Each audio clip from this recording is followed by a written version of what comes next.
आत्म तत्व के स्वरूप को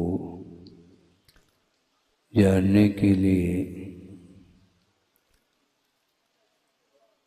स्वरूप तक पहुंचने के लिए एकाग्रता की बड़ी आवश्यकता होती है। और दूसरी बात यह है, लौकिक क्षेत्र में भी कोई कार्य किया जाता है, उसके पीछे भी मन को एकाग्र करने की बात आती है। बिना एकाग्रता के कोई भी विषय हासिल नहीं होता। छात्र पढ़ने के लिए जा रहा है और साल भर उसने अध्ययन किया है, किंतु अध्ययन करना अलग है और मनोयोग के साथ अध्ययन करना अलग है। मनोयोग का अर्थ है, हम शास्त्र खोल देते हैं, ग्रंथ खोल करके पढ़ते रहते हैं, पंक्तियों को देखते भी हैं, किंतु मन केंद्रित नहीं हो पाता। मन को केंद्रित किए बिना जितने भी कार्य होते हैं वो कभी भी अविष्ट वस्तु को देने में सक्षम नहीं होते। एक इंद्रिय से लेकर के असंगी पंचेंद्रिय तक जो जीव होते हैं, अथवा एक इंद्रिय से लेकर के चौरेंद्रिय तक जो जीव होते हैं, उनके पास 4 ही इंद्रियां हैं, कर्णेंद्रिय नहीं है। शब्द को ग्रहण करने की क्षमता कर्णेंद्रिय में हुआ करती है, किंतु चौरेंद्रिय मात्र 4 इंद्रियों को अपने पास रखता है। उसके बाद कर्णेंद्रिय का नंबर आता है, किंतु कानों के माध्यम से शब्दों को वह सुन तो लेता है, किंतु उसका क्या मीनिंग है, उसका क्या तात्पर्य है, उसका क्या भाव है, इसको ग्रहण करने की क्षमता असंगी पंचेंद्रिय में नहीं हुआ करती। शब्द तो सुन लेंगे, कोई बाधा नहीं, किंतु मन के बिना शब्दों का क्या आशय है, क्या भाव है, इसको ग्रहण करने के लिए मन अपेक्षित है। मन में विचार विमर्श करने की क्षमता रहती है, किंतु मन का विकास भी क्रमिक होता है। नवजात शिशु है, वह असंगी है क्या संगी है? वह संगी है, उसके पास मन है, किंतु अभी मन वह विकसित नहीं हुआ। उस बालक के लिए आप लोग बोलते हैं ढोक दे बेटा, तो ढोक देता है, लेकिन फिर भी उसकी दृष्टि माँ की ओर ही रहती है। जिसके लिए ढोक दिया जा रहा है उसको वह देखता नहीं, मात्र प्रशिक्षित हो रहा है। ढोक दे कहने से ढोक देता, हाथ जोड़ दे कहने से हाथ जोड़ता है, बैठ जा कहने से बैठता है। मतलब प्रत्येक क्रियाओं के लिए प्रशिक्षण की आवश्यकता पड़ रही है, मन होते हुए भी। और अब मन विकसित होने के उपरांत भी मन का सही दिशा में उसका उपयोग करना ये और शेष रह जाता है, बल्कि यही महत्वपूर्ण है। लौकिक क्षेत्र में प्रत्येक व्यक्ति का मन काम कर रहा है। आप ध्यान से बैठे हैं, ध्यान से उठते हैं, सारी क्रियाएं, लौकिक क्रियाएं आप लोग ध्यान से ही करते हैं, किंतु वह ध्यान लौकिक क्षेत्र संबंधी है। समझने के लिए रात में कोई व्यक्ति जा रहा है और हाथ में टॉर्च लेकर के जा रहा है। टॉर्च क्यों ले रखा है? जीवों को बचाने के लिए? उत्तर दो। रात में टॉर्च हाथ में लेकर के वह जा रहा है और टॉर्च का उपयोग जीवों की रक्षा के लिए कर रहा है, जीवों को बचाने के उद्देश्य से टॉर्च का प्रयोग कर रहा है, अथवा उन जीवों से अपनी रक्षा करना चाहता है? आ गई बात। उन जीवों से अपने आप की रक्षा करने के लिए वह प्रकाश का प्रयोग कर रहा है। उसकी ईर्ष्या समिति नहीं हो रही है, वो देख करके चल रहा है, किंतु सावधानी के साथ चलते हुए भी अपनी रक्षा का ध्यान रखता है। तो जिस प्रकार अपनी रक्षा का ध्यान रखता है, उसी प्रकार दूसरे के जीवन की भी रक्षा का ध्यान रखा जा सकता है। संगी पंचेंद्रिय है, मनुष्य है, काफ़ी ज्ञान का विकास हो चुका है लौकिक क्षेत्र संबंधी। इसके उपरांत भी उस मन का उपयोग लौकिक क्षेत्र में करता है, परमार्थ क्षेत्र में उस मन का उपयोग नहीं कर पाता। कई व्यक्ति कहते हैं महाराज हमारा मन नहीं लगता। एक छात्र आया, महाराज 18 घंटे हम अध्ययन करते हैं, फिर भी मन एकाग्र नहीं हो पाता, मन स्थिर नहीं हो पाता। उनके लिए हमने कहा कौन कहता है तुम्हारा मन स्थिर नहीं है? कैसी बात महाराज? कहीं न कहीं स्थिर तो है वो। जहां पर स्थिर करना चाहिए वहां पर मन स्थिर नहीं हो रहा, इसका अर्थ अन्यत्र हो रहा है जहां नहीं होना चाहिए। उसी प्रकार यहाँ पर आप लोग बैठे हैं, किंतु आपका मन किसमें लगा हुआ है? जिनवानी सुनने के लिए आपका मन एकाग्र हो रहा है, अथवा और कोई मन में विचार आ रहा है? बड़ी विचित्र दशा है संसारी प्राणी की। और दिनों दिन वह वातावरण बहुत धार्मिक तो कह सकते हैं, लेकिन कुछ ऐसे साधन उपलब्ध हो रहे हैं, उसके कारण उसका मन एकाग्र नहीं हो पाता। पूजन करने के लिए बैठे हैं, जल चंदन आदि चढ़ा रहे हैं एक एक द्रव्य को, और उसी बीच में हलो हलो घंटी बज गई, तो फिर आप क्या करते हैं? सही सही बोलो। है? भगवान सामने हैं बैठे, भगवान तो कुछ कहते नहीं। कल ही कहा था भगवान मौन बैठे हैं, आपकी ओर दृष्टि तक नहीं जाती उनकी।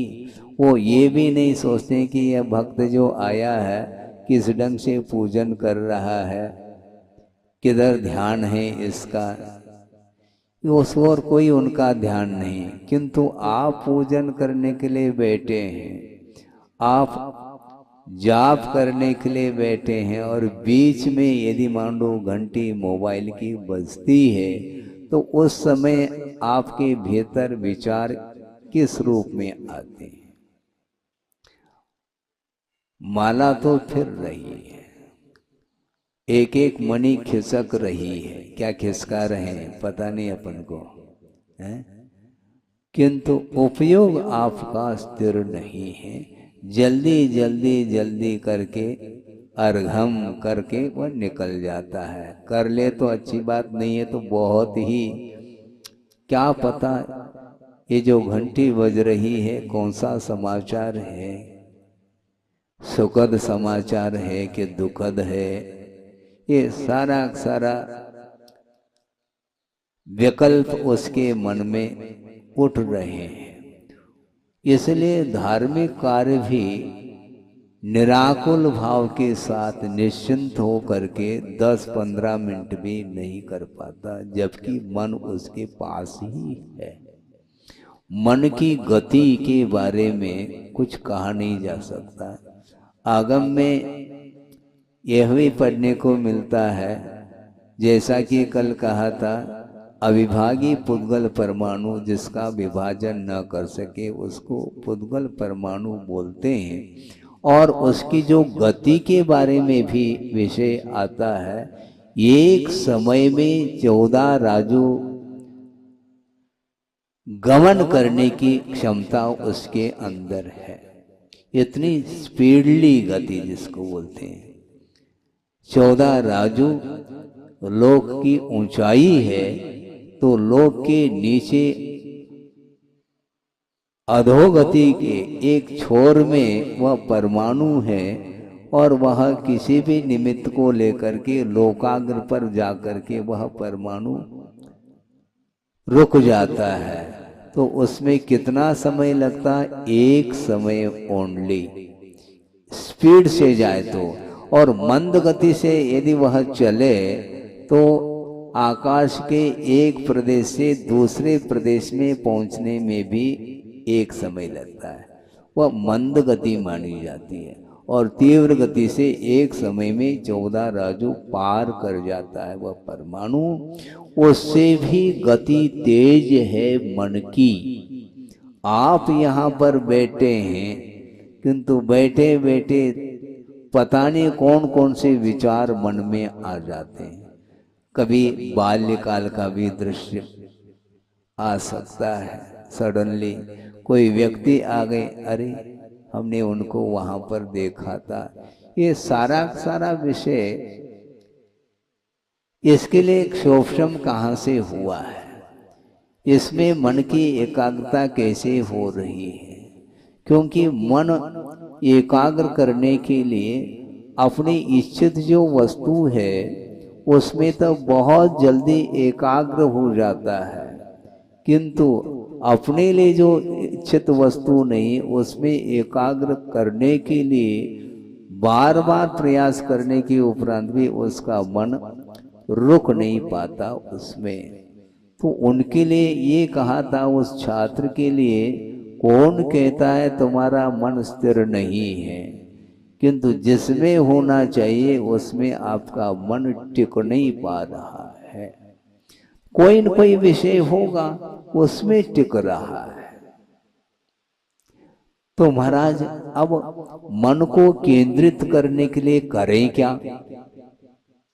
भारी समस्या हो गई। बार बार प्रयत्न करने के उपरांत भी मन बाहर ही जाता है। धीरे धीरे विषय आ रहा है। आचार्य महाराज ने बहुत सारे ग्रंथों का अनुवाद भी किया है। कुंद कुंद भारती का भी अनुवाद किया है। समंत भद्र स्वामी का भी साहित्य जो है उसका भी अनुवाद किया है।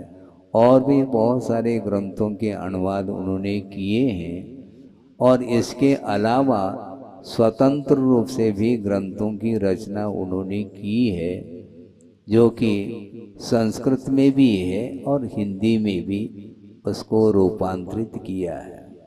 सर्वप्रथम आचार्य ज्ञान सागर जी महाराज की उपस्थिति में उन्होंने एक शतक का निर्माण किया था। उसका नाम क्या है? निजानुभव शतक नाम है। उसमें एक छंद पढ़ने को मिला है। वह प्रासंगिक मैं समझ रहा हूँ, क्योंकि मन की जो विचित्रता है उसके बारे में उन्होंने प्रकाश डाला है उस छंद में। छंद आपके सामने है कि क्या हो गया समझ में मुझको न आता, क्या हो गया समझ में मुझको न आता, क्यों बार बार मन बाहर दौड़ जाता। क्या हो गया समझ में मुझको न आता, क्यों बार बार मन बाहर दौड़ जाता।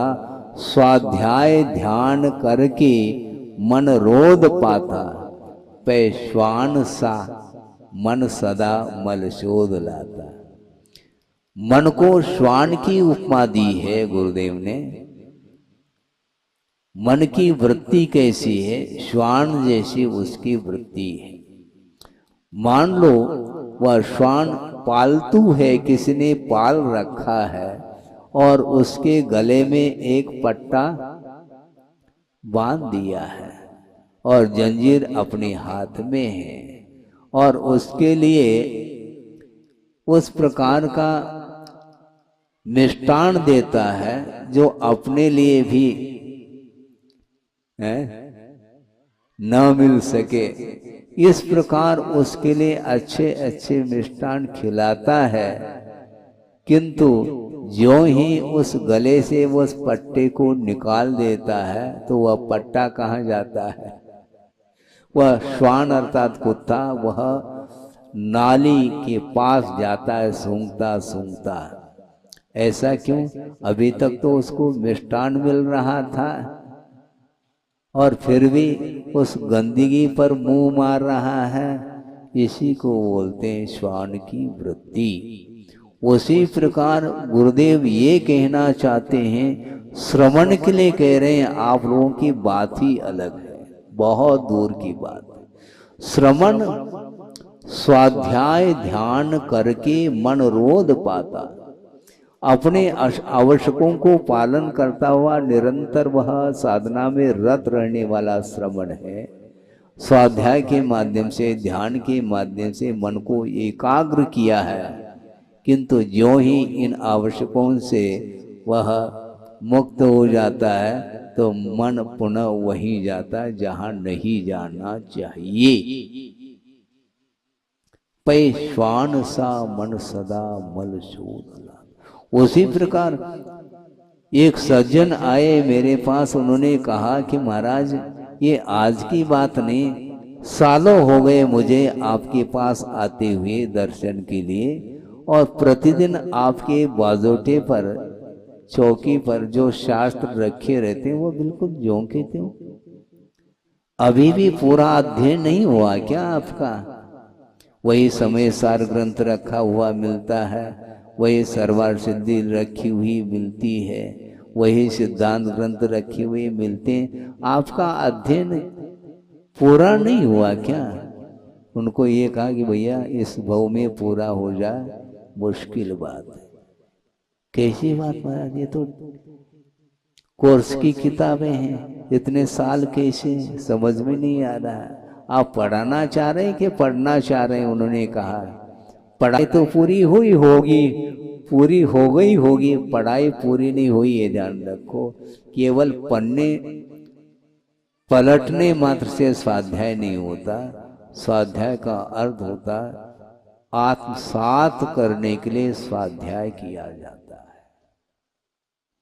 मन बार बार बार बार बाहर जाता, उसका स्वभाव बन चुका है। इसलिए मन को निरंतर एकाग्र करने की आवश्यकता पड़ती है। पंचेंद्रिय के विषय रात के 12 बजे नहीं, स्वप्न में भी पंचेंद्रिय के विषयों का दर्शन होता है, किंतु भगवान का दर्शन बहुत मुश्किल से हो पाता है। कभी आपने स्वप्न में भगवान का दर्शन किया है? कभी आपने स्वप्न में समोशरण का दर्शन किया है? हमारा समोशरण में गए क्या नहीं हमें तो ज्ञात नहीं। हाँ ठीक, कोई वादा नहीं, किंतु स्वाध्याय करते समय तो समोशरण का चित्र सामने आता है ना। तो ऐसी स्थिति में स्वप्न में वह दृश्य देखने को मिलना चाहिए, नहीं मिल पाता। किंतु जो नहीं किए गए कार्य भी वर्तमान में जिन कार्यों को हमने किया नहीं, फिर भी वह अनादिकालीन संस्कार होने के कारण वह दृश्य देखने को मिलता है। क्योंकि वह परिचित है, श्रुत है और अनुभूत है। सांसारिक जो क्रियाएं हैं उनको सिखाने की आवश्यकता नहीं पड़ती।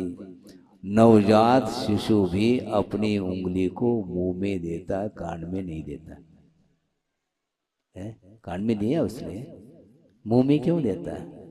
खाना जानता है और मुख से ही खाया जाता है, उसे ज्ञान है, सिखाने की आवश्यकता नहीं। सिखाने की आवश्यकता यदि पड़ती भी है तो क्या खाना, कैसे खाना, यह सिखाया जाता है, किंतु खाना तो सीख करके आया गर्भ में ही। वो खेलता रहता आंगन में और भूख लग आई, वह छोटा सा बालक वह मिट्टी को अपने हाथ से मुख में डाल देता है? डालता है कि नहीं? डालता है। ज्ञान नहीं है क्या उसके पास? उसके पास मन नहीं है क्या? मन तो है, संगी है महाराज। हाँ, संगी है। पढ़ो आप, संगी न समणस का, ये सूत्र पढ़ते रहो। देखो उसके पास भी मन है, किंतु क्या खाने योग्य है, क्या नहीं खाने योग्य है, इसका बोध उसे नहीं है। खाना तो जानता है, क्योंकि भूख लगी है, खाने से भूख मिटती है, यह ज्ञान उसको गर्भ से ही प्राप्त है, किंतु विवेक उसके अंदर नहीं है, इसलिए वह नादान बालक माना जाता है। और जो पालक है वो नादान नहीं है। बालक तो नादान है और पालक भी नादान है। कैसी बात महाराज? बालक का पालन पोषण तो करते हैं माता पिता, और माता पिता को ही आप नादान बोल रहे हैं? बिल्कुल बोल रहा हूं, क्योंकि धार्मिक क्षेत्र में, मोक्ष मार्ग के क्षेत्र में, परमार्थ के क्षेत्र में वह नादान रह जाता है, उसको ज्ञान नहीं हो पाता। क्योंकि गुरुदेव ये कहना चाह रहे हैं, श्रवण के लिए कह रहे हैं, निरंतर 6 आवश्यकों में लीन रहने वाला जो श्रवण है, वह भी उन आवश्यकों से थोड़ा सा विराम लेता है, उस समय पुनः उसका मन विषयों की ओर जाता है। इसलिए बार बार वहां से हटा करके आत्म तत्व में केंद्रित करने की आवश्यकता पड़ती है। इसलिए निरंतर सावधानी के साथ अपने मन को संयत बनाने के लिए पुरुषार्थ करना चाहिए, ऐसा वो बार बार कहते हैं। बार बार कहने की क्या आवश्यकता है? गुरुदेव ने दीक्षा दी है, महावृत्ति बनाया है शिष्य को, किंतु महावृत्ति बनाने के उपरांत भी अनुशासन की क्या आवश्यकता है? बहुत बड़ा प्रश्न है? अनुशासन की क्या आवश्यकता? जब महावृत्ति बना दिया, दिगंबरत्व को अंगीकार कर लिया, अब उसको वह कहीं भी रहे, उसके लिए अनुशासन की कोई आवश्यकता नहीं होनी चाहिए। यह प्रश्न हो सकता आपके मन में, किंतु आचार्य कहते हैं अनुशासन की बड़ी आवश्यकता है। क्योंकि अनादिकालीन संस्कारों को समाप्त करने के लिए, उनको डिलीट करने के लिए निरंतर उपयोग उसमें लगाने की आवश्यकता पड़ती है। उसके बिना मन संयत नहीं हो सकता। तो मैं क्या कह रहा था? मैं ये कह रहा था कि आप पूजन करने के लिए तो बैठे हो, जाप करने के लिए बैठे हो, उस समय यदि मान लो मोबाइल चालू हो जाता तो उस समय आपका मन अब संयत नहीं रह पाएगा। निश्चित रूप से अपने कार्य को साइड में रख करके वह मोबाइल अटेंड कर लेता है। यदि मान लो मोबाइल ऑफ है, कनेक्शन बंद कर दिया मान लो, तो फिर नहीं। और मान लो घंटी बज रही है, किंतु दूसरे की बज रही है, मेरी नहीं बज रही है, तो वहां पर मेरे तेरे का भी संबंध समाप्त नहीं हुआ है। सोचने की बात है, बहुत हम सोच नहीं पाते हैं। बार बार प्रसंग बनाने के उपरांत भी हमारा मन संयत नहीं हो पाता। एक दिन सुन लेते हैं, दूसरे दिन वह सारा डिलीट हो जाता है विषय, पुनः वापस सुनाने की आवश्यकता पड़ती है। तो इस प्रकार बार बार सुनाओ महाराज।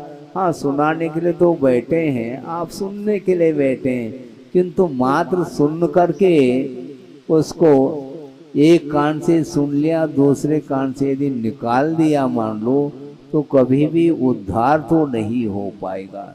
इसलिए मन को संयत करने के लिए क्या करना चाहिए महाराज? तो आचार्य कहते हैं मन को संयत करने के लिए इंद्रियों के ऊपर विजय प्राप्त करने की आवश्यकता है।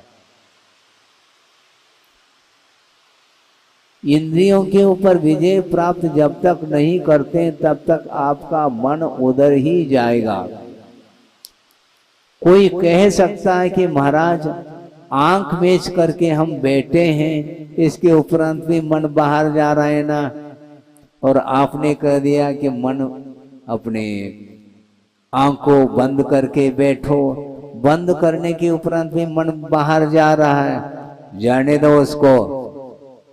फिर कैसे करेंगे महाराज? मन को कैसे संयत करे, कैसे केंद्रित करे?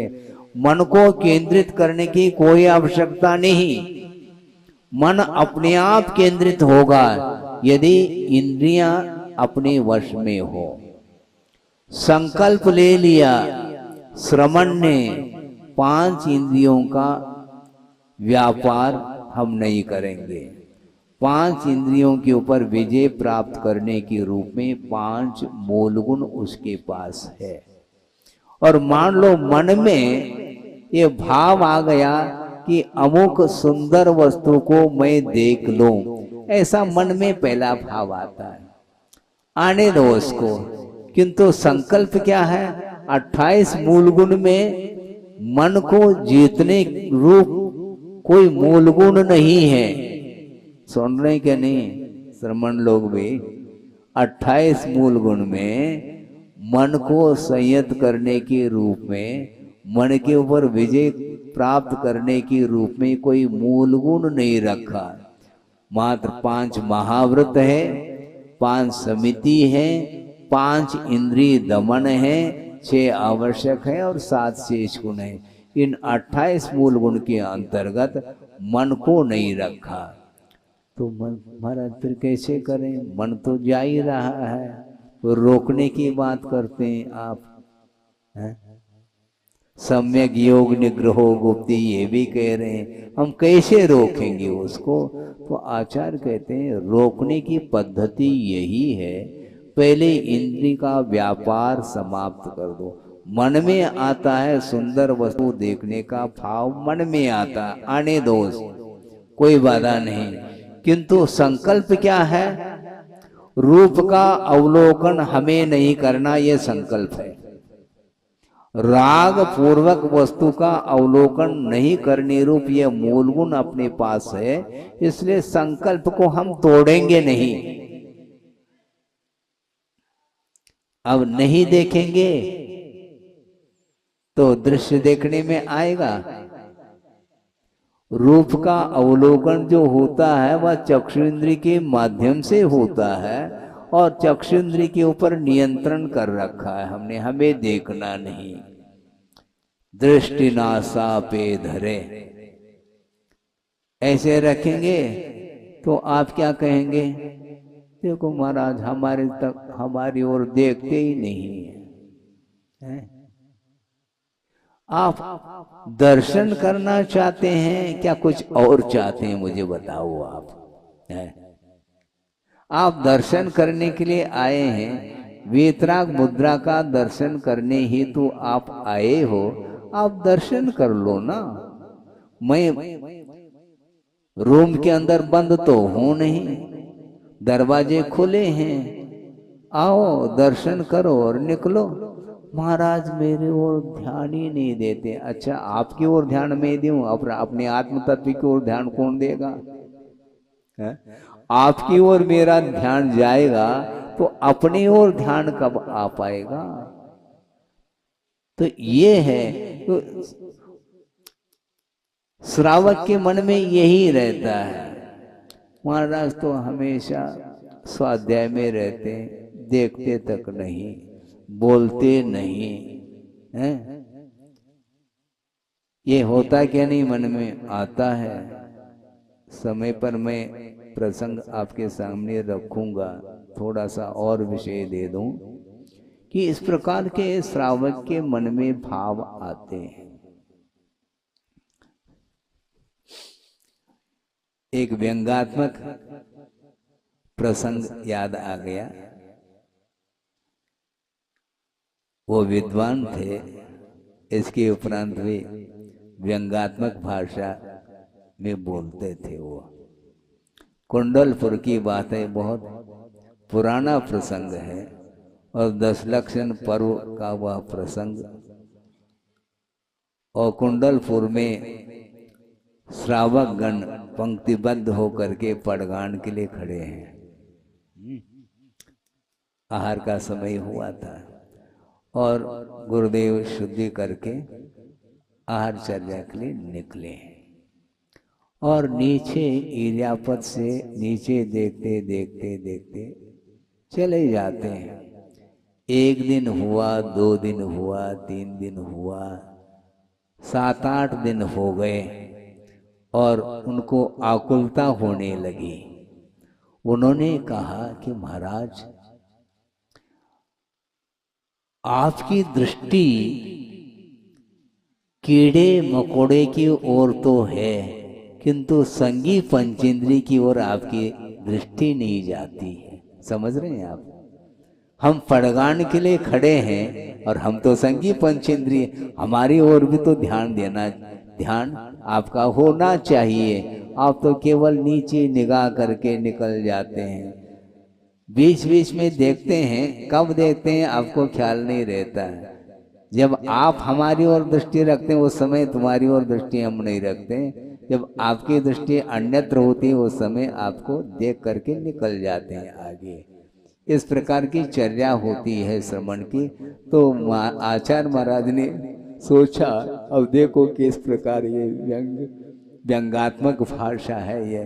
और दूसरे दिन भी उनके सामने से देखते हुए निकल गए, क्योंकि उन्होंने कहा था महाराज हमारी ओर आप देखते नहीं हैं, तो देखते हुए निकलता हूं मैं। इस प्रकार 2-4 दिन के उपरांत उनके यहाँ पड़गान भी हो गया, आहार भी हो गया। अर्थ ये है कि इच्छाएं बहुत सारी होती हैं और उसकी जब तक पूर्ति नहीं होती तब तक उसका मन आकुलित रहता है।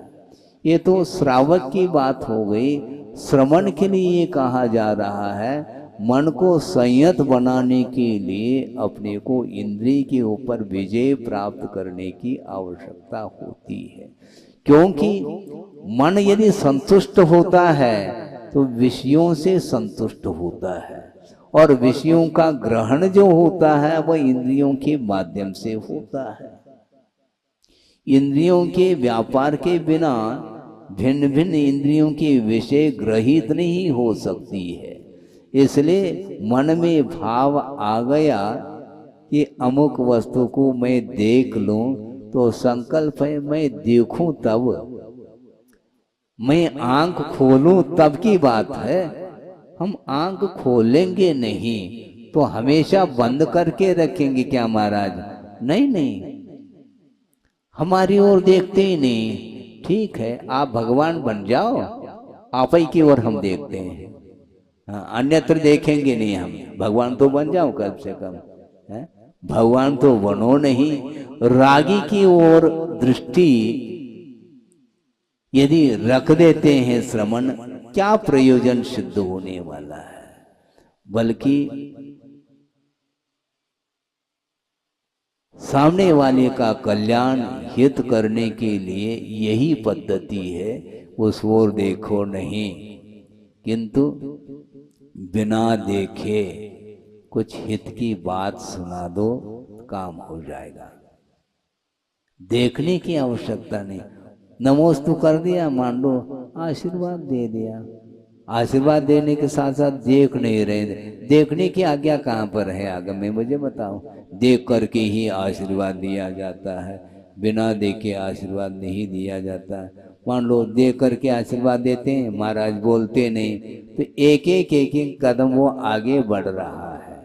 तो ऐसी स्थिति में उसके जो इच्छाएं उसके अंदर उत्पन्न हो रही हैं, उनकी पूर्ति हम नहीं कर पाएंगे। इसलिए हम अपने आप में रहेंगे और मान लो अपने आवश्यकों से यदि मान लो निवृत्त होते हैं, शांति के साथ बैठे हैं, उस समय कोई श्रावक आता है, दर्शन आदि कर लेता, उसके लिए धर्म वृद्धि का आशीर्वाद दिया जा सकता, इसमें बाधा नहीं। किंतु सांसारिक कार्यों को लेकर के वह आया है और आशीर्वाद मांगता है, तो उसके लिए आशीर्वाद नहीं दिया जा सकता। इस पवित्र भावना के साथ अहिंसा परमो धर्म की जय।